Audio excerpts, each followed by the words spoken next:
Welcome to a brand new episode of Lunch with Doug, a unique and fun experience brought to you by the creative minds at the Music Exerbia Project. We're here today thanks to the generous support of our esteemed sponsors. John's Barbershop, located at 121 West Cherry Street in Nevada, Missouri. Open Tuesday through Friday, 8:30 a.m. till 6:30 p.m. Walk-in only, no appointment needed. American Legion Post number 2, located at 402 East Cherry Street in Nevada, Missouri. Newly remodeled with a clean, fresh look, gaming machines, and new smoke heaters. Open to the public. Express Printing and Hydro Dipping, Nevada's #1 full-service shop. Print, signage, banners, decals, hydrographics, tinting, and headlight restoration. Located at 14138 East Highway 54, just west of Mr. D's, 417-448-6444. The Precision Coffee Company, located at 224 East Walnut in Nevada, Missouri. Coffee, organic teas, specialty coffee drinks, smoothies, and fresh baked pastries. We're your local. As promised today on the show, Hannah Jobe is with me today. How are you today, Hannah? I'm really, really good. How are you today, Doug? Well, I'm super excited that we had this chance. I know we've been communicating back and forth a bit on the internet after I found you. Like I said, the algorithms found you. They brought me to you, so I could see that you were doing a lot of things with music, and I thought, hey, I better reach out. We better talk about things and get your scoop. So for the listeners, and some for me too. I have a little bit of backstory, but tell us about like where you're located at and kind of primarily what you do with music. Okay. Well, I'm located in St. Charles, Missouri, which is obviously right outside of St. Louis. Well, I'm sure you're familiar with that since you're from Missouri, but anyhow, currently I'm the lead singer for a band called Chasing the Milky Way. We're playing this Friday night at a bar called Rebar in St. Peter's. And anyway, that band, we do all kinds of stuff, like so much fun stuff. Like I have so much fun with that band because we literally play everything. We're adding Chapel Roan, and then we're also adding like Killing in the Name of, just off the wall random stuff, very diverse. Yeah, absolutely. But we also play, like Ricky Lee Jones and a lot of Steely Dan and Allman Brothers and, Carlos Santana. Yeah, we play him too. My lead guitarist is just so amazing. Like he's such a good kid and does such a good job. And everyone in the band is, we're just friends and we have a really good time. We don't play your average covers. We try to stay away from all of those. So we play a lot of the deep cuts. So you're telling me you're not going to play Sweet Home Alabama for me. Is that what you're saying? No. No, in that band, absolutely not. But that's funny you should say Sweet Home Alabama because I actually also, I sing background vocals for Legends 77. And we are a Lynyrd Skynyrd tribute. So yes, we sing Sweet Home Alabama all the time. So you do get a chance to sing it. Yeah. I do, absolutely. Which, I grew up in Mississippi, so it's it's so, kind of nice nostalgia. So if you're a Lynyrd Skynyrd tribute band, then so you're playing the part of like maybe the one of the girls that the Honkettes. Yeah, the Honkettes. That's what they were called. Yeah. Mm-hmm. Cool. Yep. We call ourselves the Peaches. I don't know how we got that name, but yeah. Well, Georgia Peaches, our lead singer, right? Yeah. Georgia Peaches. Our lead singer deemed us the Peaches, so that's really that's cool. What we are. Now I want to see your band. I'm all excited now. I'm like, hey. Absolutely. You should check us out. So there's two. What else do you do? Yep. You got other stuff? And actually this just kind of came down the pike. Yesterday, I just kind of accepted a position as a background vocalist for the Silver Bullet Band out of St. Louis. It is another tribute band, but it's a Bob Seger tribute band. Nice. That's very cool. Yeah. So realistically, that's, all of those with my, my regular 9 to 5. So man, you're doing quite a bit. You're doing all that and you're still working a day job. Wow. Yep. Absolutely. I'm impressed. I'm very impressed. Well, yeah, I'm middle-aged now. My kids, are off and away. So it's like, what else am I going to do? Like, Yeah. let's just play music. Like, let's have as Yeah. much fun as we possibly can. And Well, I guess yeah. yeah, and I get that. I'm just for the common listener that may be tuning in to understand like kind of what goes into having that many groups and having it, so rehearsals and travel and working and like me, I hate Fridays. I'm lucky. I'm blessed. I'm now no longer day job. And I had a really cool day job just recently. I've just transitioned. But Oh, nice. even though it was stuff that my day job was, I worked in a theater, but then you can't really call that a day job because you got, your events are on weekends and nighttime and Right. you live there. It's your life. And so but then to do things on top of that, and people were just like, okay, but you're like, man, I was exhausted because yesterday I was there literally for 12 and a half hours. And then the next day you got like, 14 hours worth of setup spread out over 2 days. You got a 12-hour Right. day. Then the next day you got to get things out of the way because you got another event the next day. So it's like, oh, there's an empty day. No, I was down there Sunday moving things because I had an event on Monday night. So Absolutely.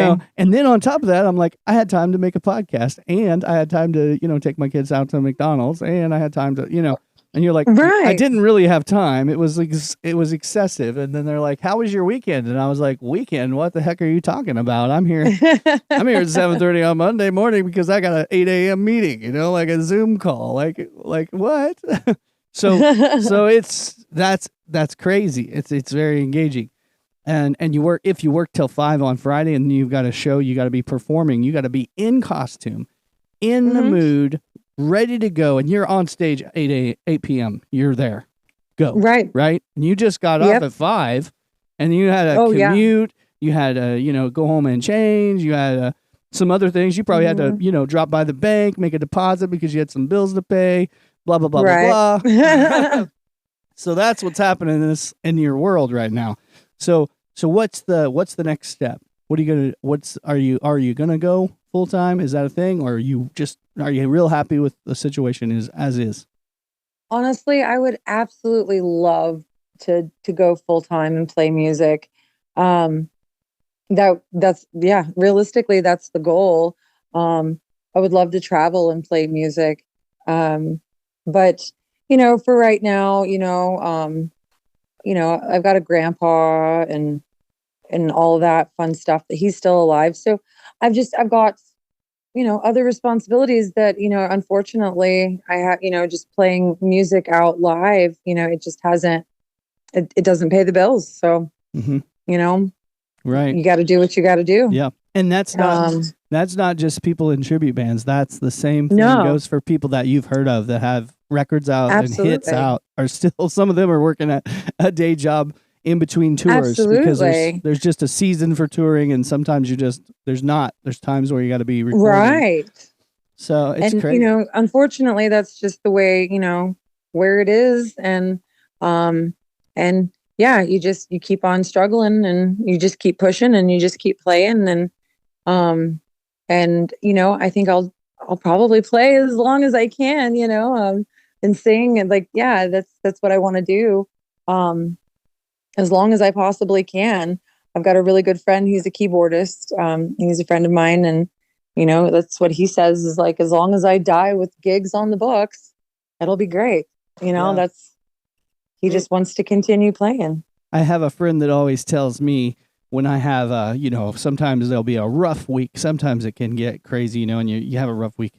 And I have a friend that tells me, they're like, well, it's not, what you do. It is who you are. It's like it's in you. So you're gonna do it no matter what. Whether you're gonna find a way somehow. And I'm like, you know what? You're right. So I give up. Absolutely. A few years ago, people are like, when are you gonna grow up or whatever? And I was like, well, probably not. When I grow up, I'm gonna play more gigs. Absolutely. I get that completely because like if I'm having a bad day at work or whatever, I come home, like that's my release. Like I look forward to going to rehearsal because, if I'm having a bad day, those are my friends. And like, I'll just walk in and be like, hey guys, I had a bad day. Let's get to work.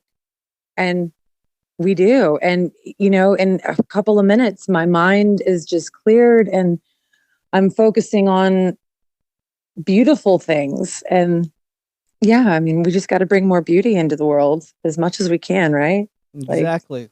Exactly. And more Lynyrd Skynyrd and Bob Seger. Absolutely. Yeah, both of those I have so much fun with both of those, realistically. We have such a good time. And I'm so grateful to be invited to, to sing and play with all of these really good musicians. I mean, really, really talented folks. And it's all about the music. And with the Lynyrd Skynyrd tribute, it's called Legend 77 because we only play things that were recorded by the original band. So Ronnie Van Zant and before, and the plane crash was in 77. So that's very cool. That's really cool. That's cool. It's very much so a tribute because that music has meant so much to so many people for so many years, and it's a wonderful thing to be there and to have these huge crowds, and then we see kids up front singing along, they know all the words, and this music was written 50 years ago. I just love that. It makes your heart smile. It's very cool. It's very cool. I'm real fascinated with it. Strangely enough, there's I don't know where to elaborate on the story, but I've promoted some things in my DAs. Some of it, for a while, that was almost exclusively what I did. And I had a chance. I didn't book them, but I had a chance at the other brother from the band. It was a Van Zant, and they called the band Van Zant at the time, but it wasn't like the Van Zant that on TV, the Van Zant, or the '80s Van Zant. Oh, okay. But this brother played with some of the guys that were touring with the current Lynyrd Skynyrd. When they were touring, they would play with him sometimes too. And anyway, they did all the catalog of songs and everything. And looking back on it, I was like, man, why didn't I should have booked them. That sounds like that would have been cool. I would have liked to known, the other brother. And I guess for a while, when I say the other brother, I guess for a while he must have been in. No, because he wasn't the one that the Van Zant on TV wasn't the two different brothers. It was the current brother that sang for Lynyrd Skynyrd now, I think, and then the other brother. I think he passed away as well. Yeah, he's passed away now too. Yeah.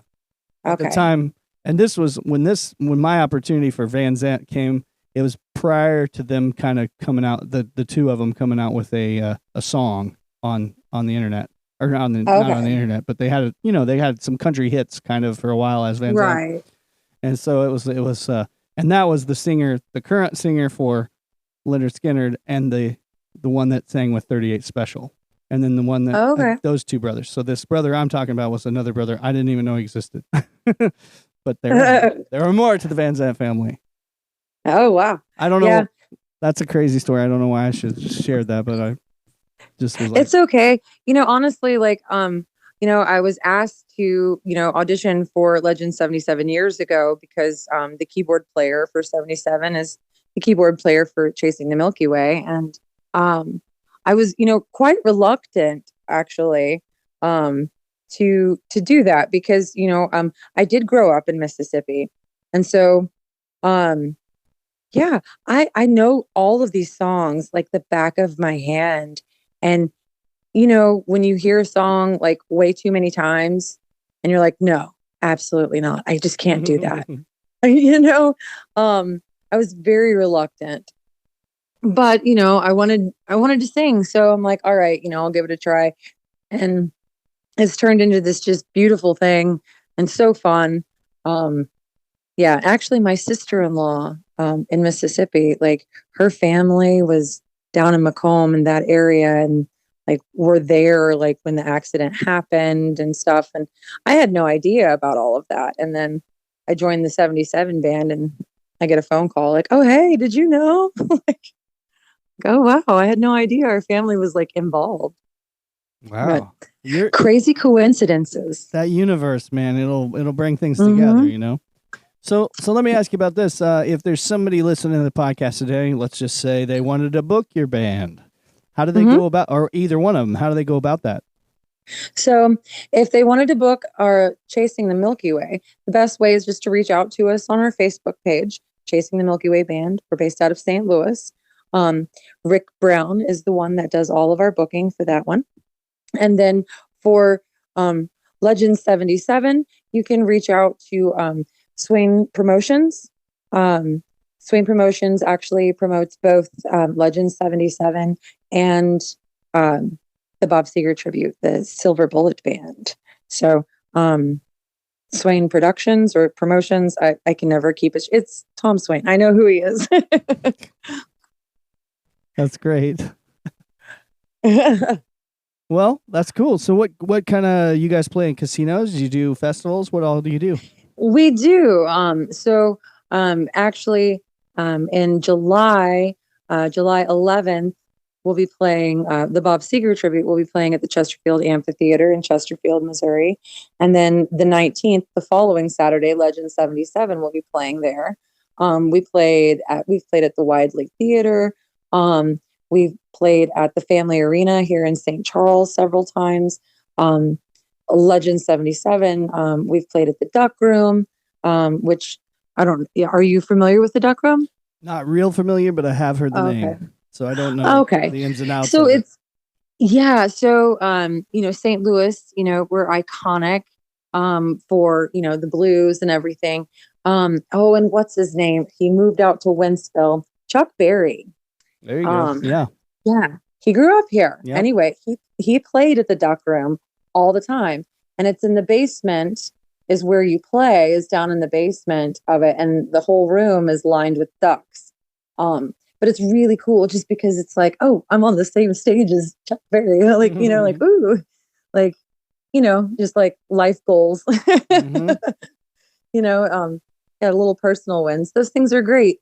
But that's down on like the Del Mar Loop.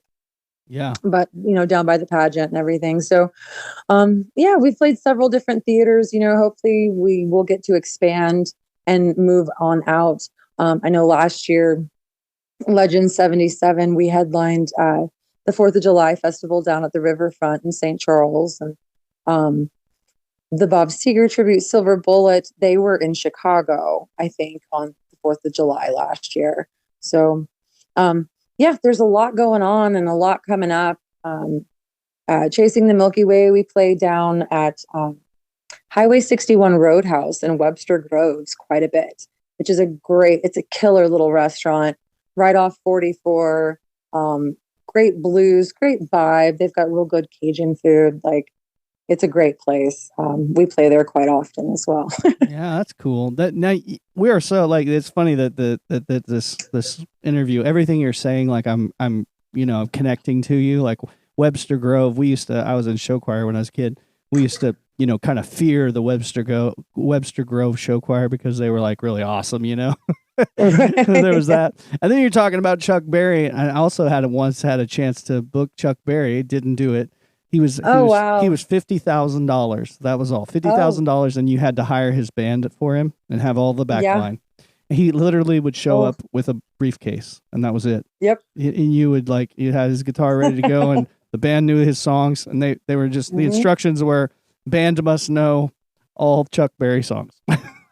You don't get a set list. They don't know what you're gonna play. He's gonna tell you what key you're playing in and what song you're doing.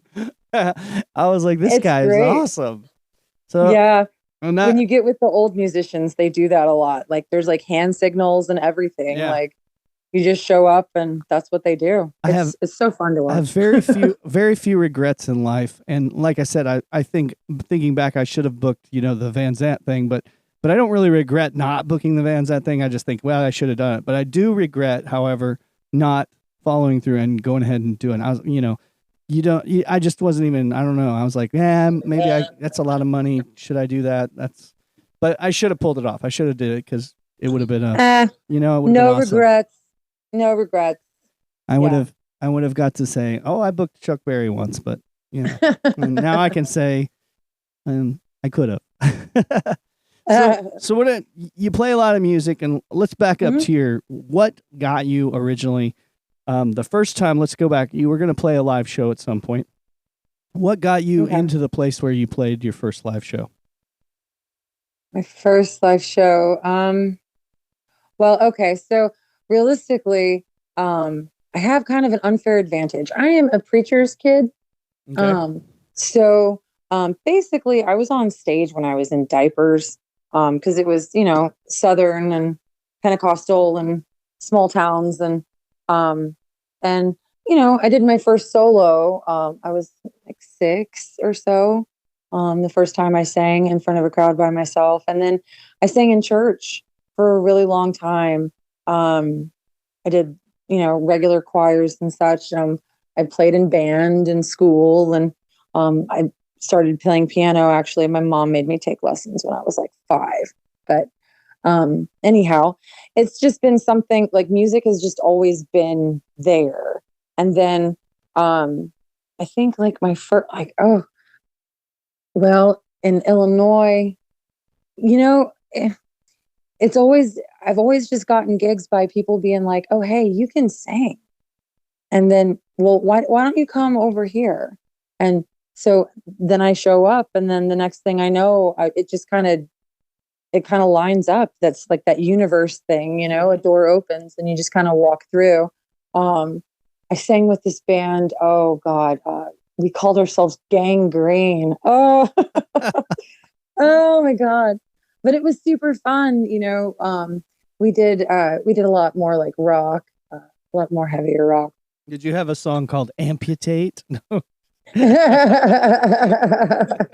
Honestly, like, it was not my first choice for the band name, but the guys wanted to go with it. So, okay, whatever. And honestly, I didn't stay with them very long. We ended up at like a VFW for our first gig. And whenever I was there, these people from Champaign Freight, they were just there in town. And after the show, like, the guy hit me up, he gave me his card, and he was like, "Hey, like, you should come sing for me." I'm like, "Oh, okay." So then I go over to Champaign and I sing for him a little bit. And then, I met some random person, just another friend. And he was like, "Oh, you know what? I know somebody that's like looking for a singer." And so I went and auditioned. And then next thing I know, I was singing for this band called Soul Purpose. And that was a really cool gig, because it was kind of like, we played all kinds of stuff. We did a lot of disco and crazy stuff, but we got to play at the Illini over in Champaign-Urbana. Like, it was so cool, because we were like on like the promenade where like all like the retired players come. And it was a wicked cool gig. Like, we played for like an hour before the show, and then before the game, and then a half hour at halftime. And that was that.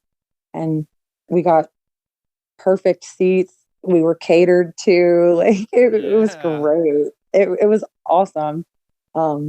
Realistically, we had to stay all day, but that's okay. We got to enjoy a football game that I don't care about, but still, it was good. It was a fun experience. Yeah, that does sound pretty awesome. Pretty awesome. So was that like the highlight of the career? Tell me about one of your major high points of your music biz. So honestly, like, in 2023, when we played the Family Arena, that one was super fun for me, because that was the first time that I'd ever played for a crowd, of that size. There was, I don't know, maybe 7,000, it was a half arena. And just the energy, and it was over so quickly, because I just had such a good time. And yeah, like, that show in particular was just super, super fun. Because you get to see yourself like on the Jumbotron, like, as and it's just cool. That was really cool. Yeah, that was probably my favorite. Because we've played for larger crowds than that. But it was something about being like in an arena. Like, I've seen Godsmack. I saw Primus play there. Like, I'm playing on the same stage as like people I idolize. Like, to me, that's what's cool. I'm just like, ooh, I got to play here. Ooh, I got to play there. Like, look what Yeah. I did. It's just little things like that. Yeah, Yeah, the it's probably venues the highlight. they are cool because especially when you know it's like some of the guys that like if you were in a Beatles band and you played like the Mhm. Cavern Club in Liverpool, it would just be an iconic moment for you. Even though Right. if you're just to happen in and look at the Cavern Club, it's not really that big of a place or anything, but it's so iconic because it's like here's where the Beatles came from. Like you said, same thing with where you're playing, where the Duck Room, where Chuck Right. Berry came through. You know, it's cool. Exactly. Like that's what I really enjoy about it. Like those are like the big highlights for me. It's not necessarily like video. Oh, I hate shooting videos and I hate all that promo stuff. Like I absolutely can't stand any of that. But yeah, the shows itself, rehearsals, it's like I don't view it as it's not like they say like if you love what you do, you never work a day in your life. Like that's what music is, I mean, you just keep doing it because I love doing it, and if I could do it full time and it would cover all of my bills, I would absolutely do that. Coming soon, right? Yeah. Right, absolutely. Hopefully, The sky's the limit. hopefully that perfect person is out there listening right now. Yeah, hopefully. Fix this situation, whomever you Right. are. Exactly. No, Exactly. that's cool. I like it a lot. What you had to say and just what I saw, and then when we talked briefly before, you told me immediately there was more than what I'd saw from the Facebook, and that's what happens. I'm going to speak, I guess, to the listeners here. Now that's what happens. You get these little bits of pieces on TikTok and stuff on these artists, but there's so much more to what goes into these musicians and artists being able to even get there. Like, how did that happen? So, and then Mhm. when one's got millions of plays, and stuff, it's like how hard they worked to get to that point. Absolutely. And that's the other thing is like, back in the day, you know, if there was a show, you would make flyers and pass them out. And, it's like now, like you can't get booked unless you have a following online. It's really difficult to get into new places. And all that is people going to your page, liking it, commenting on stuff, just get some traction. Um, and then the doors start opening. But, not everybody, I know a lot of musicians that are just like, absolutely not. Like, I don't want to do that. Like, and I get it completely. I get it completely. You don't want to put your whole life out on online, I get it. Yeah. Um, Yeah, it's awkward because you have to have content. I was working with this person one time. Here we are in the studio. We're working and we're focused, and it's not maybe not going like it should. So it's taking longer, and it's real tedious and messy, and then here you got this person, this phone, like watching it, everything you do, and they're like just getting this content. And you're just like, can we just like have a minute here where nobody's in here filming for just a second? Like, can we just do this? right. Like, because you got to be on your mind and cue, P's and Q's, so to speak. And you're like, I just want to maybe want to cuss for just a minute and like and really express this is not right. But you can't do that with a camera. Right. Yeah, I'm the worst, absolute worst about it. Like I've visited my one friend in Mississippi, I don't know how many times, and we live in the moment, and I'm not pulling out my phone to snap a bunch of pictures. Like it's just not second nature to me like it is for my kids.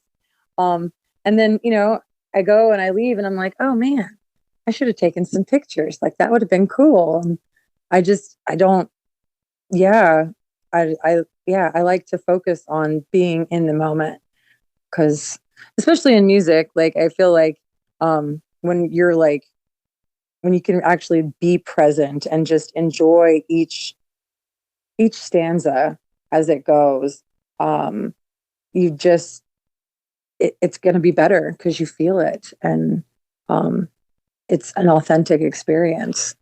which online, we don't get enough of that anymore. Like everything's online anymore. Yeah, it's so different, so different. So as we're talking about that too, like, I know this is a little bit off of where you're at, but you said you've done some recording and stuff. So are you on some albums? Like, did you do some studio work for some people, background or whatever? Or do you guys got like versions of your bands? What kind of recordings or stuff are you out there on? So, we've done a couple of videos, and there's random recordings out there. I've done a couple of like recordings for a few folks, just background vocals. Nothing's ever really come of it. And yeah, I mean, I liked them. I didn't necessarily always agree. Sometimes people will come to you with a project that it's like, okay, this is not my favorite, but I can add to it, because that's what they're asking me for, Mm-hmm. and, yeah, I mean, like in Chasing the Milky Way, I sing songs that I don't necessarily love. They're not my favorite, but I'm in a band with 6 different people and we have 6 different tastes. Yeah. And so like, you help your friends out, and the end product, is something that you can be proud of. Even if the lyrics aren't necessarily, like, oh, well, in particular, there was this one song that I recorded for a friend, and one of the lyrics was like, you don't want to see the devil in me. And all I could think was like, there's no devil in me. Like, no. Yeah. Like, no. But it came out good. It was just, like you said, like in the studio, it was difficult to get those sessions because I had to go, it was a real guttural sound that he needed. And yeah, it took a couple of sessions, but we got it. And, we laid it down and it came okay. Understand that for sure. And I guess where I was kind of going with that is I was wondering, like, if there was a listener maybe listening, if you had ever done any, like, if they wanted to, hire a background singer or even hire a vocalist to do a demo or something, is that something you've done or would consider doing in the future? Absolutely. Absolutely. I mean, the best way to reach me is just hit me up on Facebook. You can always send me an email. It's just Hannah, my first name, Hannah at outlook.com. And yeah, yeah, absolutely. I will definitely reach out. Facebook's probably the easiest way just because that's where everybody is, for the music. Well, at least in this area. Nationally, it may be something different, but yeah. I'm in the St. Louis area, but that doesn't mean I can't venture out. Well, yeah, fantastic. Yeah. I think about this stuff because people are always asking me, they're like, because they, at Onlook, I guess, and I'm in a small town, so people a lot of times they don't really get it. Okay, so what do you do? And I'm like, well, I'm in the music world. So right. Where do you work? I'm like, I work on music projects, like, I'm like, I will entertain anything. I have what I want to do. But if somebody comes along with, a budget and wants to have a certain thing, yeah, I'd entertain possibly working for them if it's a project I think I'd like to jump onto. So I a lot of people just don't, know that, but I was like, I find sometimes that some of the highest paying work that I get, sometimes I don't even understand it. It's kind of alien or weird, and I'm like, I don't know what they're trying to do with this, but right, I'm here and they're paying me, and they seem satisfied, so they're happy about it. And right, and sometimes they don't release it. Sometimes it's you don't even know sometimes what they're going to do with it. Like I did something absolutely for an animation project, and I have no idea. Never heard no more about it. I got paid. I'm happy. Whatever. Yep. Done. Absolutely. So sometimes it's a mystery a little bit. Exactly. Yeah, in the music world, that's for sure what it is. Yeah, sometimes you just like show me some lyrics. Yeah, give me some sheet music. All right, I'll show up. I'll sing. Yeah, they're like, that was fantastic. Thank you so much. And you're just like, okay. That's it. Right. Well, I mean, because it really is. It's a craft that you have to hone, just like, if you're going to lay floors for a living, it's a craft that you hone. And yeah, you're going to pay an electrician, you would pay a musician because that's what you do. And, like I was saying, like with how you were saying with like Chuck Berry, how he just showed up and was just like, hey, all right, we're going to do this in G and 1-4-5. I love that because, you don't see that every day anymore. But whenever I really enjoy going to like the jam, like the open jam sessions with, you run into, these players that have been playing their whole life. They've been playing for 50 years, just in the bars and the scenes around. You can learn some really cool licks from these guys. Like they just, that's how you get better. And yeah, they have these old school tricks that you don't see it, and you don't see it much anymore. Oh yeah, they do a lot of things that are just way different. I'm like, that's so cool. And Right. I've been around, like you say, the older guys, and I always I tell my friends too. I'm like, you always, when the older guy comes in, you always just don't argue. It might be a little different, whatever. Just do it, make it happen, because that's how they're just like, that's how they've been doing it for 50 years or whatever. And there wasn't another way to do it. And so now they're like, well, you can do it this way. And they're like, no. I've been doing it this way for so long. It's like me, I chart songs and I can chart them so quickly, nice. that like people, my buddies, he's like got this app and he's trying to download the app. He's like, there's an app that does it. And by the time he's got the app downloaded, I got the dang song charted. I'm like, dude, I've been doing this for years. Like, here's the chart. He's like, how'd you do that? I was like, well, they didn't have an app when I learned. So I learned how to chart songs. But I'm really glad that I did learn it that way, so it's kind of cool. So now I can race the app, Now, if they do have the app, sometimes they can get it faster than me. Sometimes I do have to back it up and listen a couple times, but on certain complex stuff, with the easy stuff, I don't, But yeah, it's fun. Yeah, transposing music always just gave me a headache. Like, it really did. I did go to college for a little bit, and my music theory class was just like, oh, like, yeah, like I totally understand it, but please don't make me do it on paper. Yeah. It's there's different, everybody's got a different way of doing things and different thing. So yeah. Right. That's what I loved about my music. Well, she was a music theory teacher. I can't remember her name. God bless it. It's been such a long time ago. But anyway, she used to sing for the New York Metropolitan Opera. And she was a vocal coach for me as well for a while. She was amazing. And she was a really good teacher. If I didn't understand something, she would explain it another way. And if I didn't understand it that way, she'd explain it another way, because that's the beautiful thing about music, is you can interpret it umpteen different ways. And however it clicks to you is however it clicks to you. Mm-hmm. Yep. You just go with it. Yep. And my brother said that one time. He's like, it's music theory, because it's not, there's this theory about it. It's not there's no law. This one might be a little different, and this one's a little, and you're practicing music theory because you're constantly learning new ways and new, like, oh, I can use this, here. Well, I didn't see that before. But if you're looking at it in a certain key, it doesn't make sense if you're looking at it in one key. But then if you look at it in another key, oh, it's completely, there's just, depending on how you're encountering it. Am I listening to it? My cousin's always, I play with him some, and he's always like, and is that where the key change is? Well, he was primarily, he was a horn player. So for him, it did change keys when he was playing the horns, because it made sense to play it that way. But I'm like, it doesn't actually change keys according to what we're doing. It's written in this key.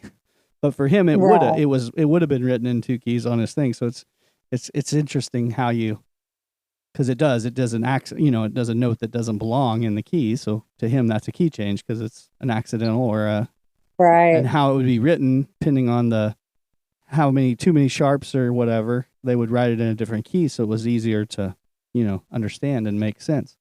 Change keys. Absolutely. But I was like, no, we're not actually changing keys. If you see it in the guitar music, it'd just be the one key. That's just a different, an odd chord or whatever. But it's just funny how the perception of how how you learned it, how he learned it, and what he's used to, his primary instrument versus my primary instrument. Absolutely. Yeah, all the different clefs and there's just so much to it, and it's so intricate. And each like a full orchestra is just so beautiful. But it's just so intricate, which is why like I just have so much respect for them because it is each individual instrument has its own little sound that it's bringing, and it's doing an entirely different thing. And there's just so many of them. I used to play, I played clarinet in some bands whenever I was in school and whatnot. But the largest one that I was in Pekin, Illinois. And I think there was like 19 clarinetists or woodwind players, just that particular woodwind anyway. And there's something about it, it's just that feeling. And then the conductor, like watching him and how he can keep track of everyone and their parts. It's just amazing to me. Like a drummer in particular, like I love drummers. I don't know why, but it's this thing. It's probably because like I'm no good at it and it drives me nuts. And it's not that I'm terrible at it, but a full drum kit, like he's got one count going on his left hand, one count going on his right, another on his left foot, another on his right foot. And you're doing it all simultaneously. Like, what? No. I can't keep it straight. Yeah. And it's infuriating. I can do a few little things. Yeah, like on a drum kit. But and then the bass player walks over and is asking him a question about where they're going to eat after the gig, Yeah, exactly. Right. And he's talking to him. Right. Without missing a beat. Exactly. They'll do a little like, stick twist, like in the middle of nothing. Like, oh yeah, this is easy. Like, oh gosh. Yeah. I have mad respect for drummers. And well, I mean, I have mad respect for all musicians, but yeah, the drum kit is just something that I know that I could never master. Like not even come close. Like not even come close. It would be pitiful. Never say never. Never say never. I would try. I'd give it the old what for, that's for sure. Tomorrow you'll start playing drums. Hey, I can hold my own on a djembe for sure. Like, give me a hand drum, I'm all right. You got to start. You're already moving in the direction. You'll be playing djembe sessions next, right? That would be cool. That would be a lot of fun. I haven't been to a drum circle in God knows how long. Many years. That's a lot of fun though. I've been putting out I always put out my press releases stuff or press kits. I always say that I play conga because I do play conga. I'm actually pretty decent at it. But nice. I've been putting that out for years that I'm a conga player. I've never got a call to play. Never. Well, then my newest album came out, and then this guy was playing it. He's like, "Man, those congas were really awesome." Like, I was like, "Yeah, I've been doing this, for me, some all the time, but nobody's ever hired me as a conga player, but maybe someday." You'll get there. Just keep on at it. Yeah, I'm gonna be that conga guy. So, I guess we've been here for a while. So, I guess let's wrap up things. But I want to leave two things. I want to ask you two things before we go. One, I want to give you the opportunity to tell us something that you'd like to tell us about. Whatever you'd really like to share with the listeners. But also, as we're closing out, I wanted to just kind of, I guess ask you about like maybe you should tell us what like again I don't even know what I'm saying here. EPK, WW dots, roll all that out so they can find these different projects again that you have going on, and maybe even if you have had another show you want to share coming up. Absolutely. Well, I would like to say to the listeners, I hope you all are well, and I'm sending you all the light and love that I possibly can. Be well and love yourself always, and do what you love. So if you want to check us out, though, be sure to go over to Chasing the Milky Way on Facebook. And if you want to reach out, you can always reach out to a dude named his name is Rick Brown. But if you just send us a message right there on Facebook, we will absolutely reply. And then if you would like to reach out to Legends 77, I'm pulling that page up right now on my phone so I can see what it is. We are Legends 77. We are still on Facebook, but we also have legends77.com. And for them to reach out to us, honestly, the best way is going to be right on Facebook as well. Unfortunately, I hate to say that, but that is exactly the best place to hit us up at. We are managed by Tom Swain Promotions. And we've got a lot of good things coming up.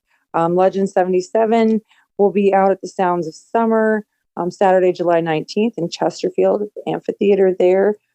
This Friday night, Chasing the Milky Way is going to be at the Rebar in St. Peters, Missouri. That place is super, super fun. We love it there because that's actually where our band founded. And then the following week, on May 10th, we are actually going to be at the Lake Creek Winery down in Washington, Missouri. So be sure to check us out online or in person. We'd love to see you. Thank you for listening. Thank you for having me. I appreciate it. Yeah, it was great. I appreciate you being on the show, and exciting to meet new musicians and people out there doing it, and people that love doing music. So thanks again for being on the show today. Once again, thanks for spending your lunchtime with me today on this episode of Lunch with Doug. We're here today thanks to the generous support of our esteemed sponsors. John's Barbershop, located at 121 West Cherry Street in Nevada, Missouri. Open Tuesday through Friday, 8:30 a.m. till 6:30 p.m. Walk-in only, no appointment needed.